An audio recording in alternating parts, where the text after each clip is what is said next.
오늘의 말씀 로마서 11장 13절에서 36절까지 말씀입니다.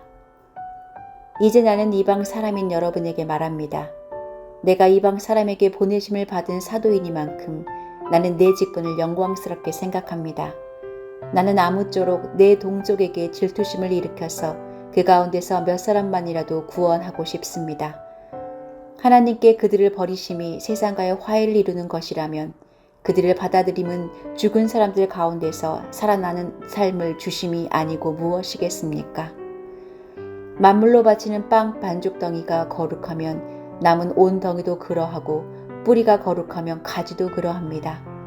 그런데 참 올리브나무 가지들 가운데서 얼마를 잘라내시고서 그 자리에다 돌 올리브나무인 그대를 접붙여 주셨기 때문에 그대가 참 올리브나무의 뿌리에서 올라오는 양분을 함께 받게 된 것이면 그대는 본래의 가지들을 향하여 옷줄대지 말아야 합니다.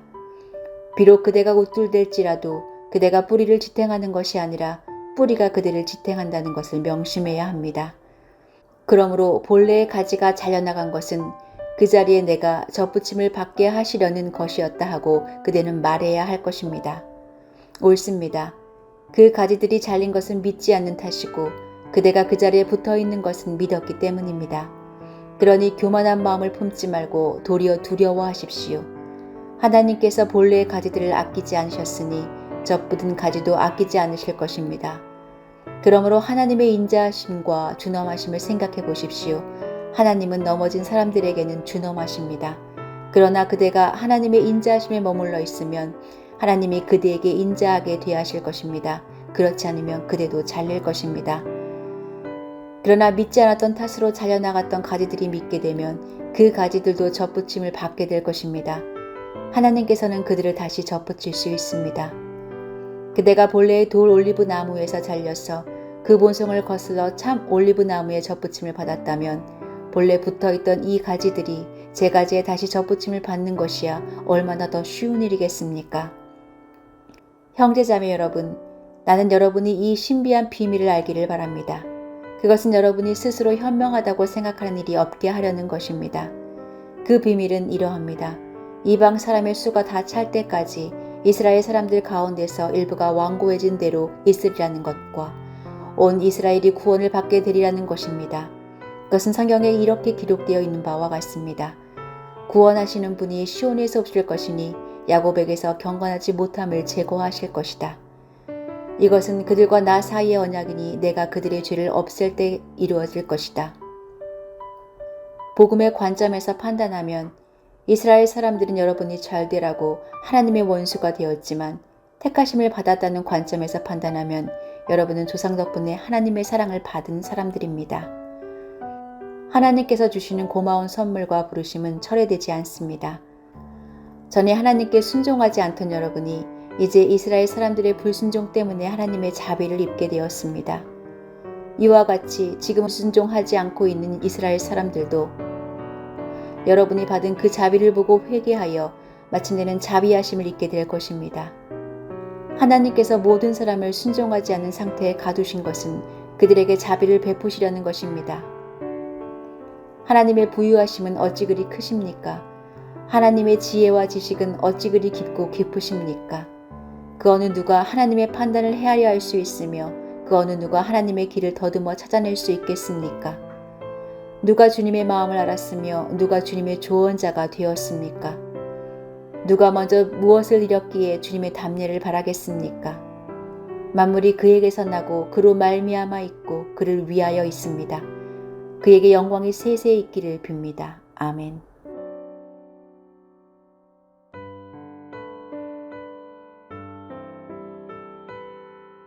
진화론자들 중에 다윈이 주장한 자연선택설은 어떻게 보면 일리가 있는 것처럼 보입니다.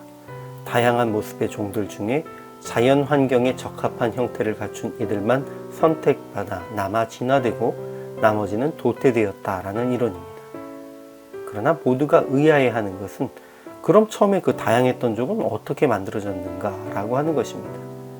다윈은 여기에 대해 답을 하지 못했습니다.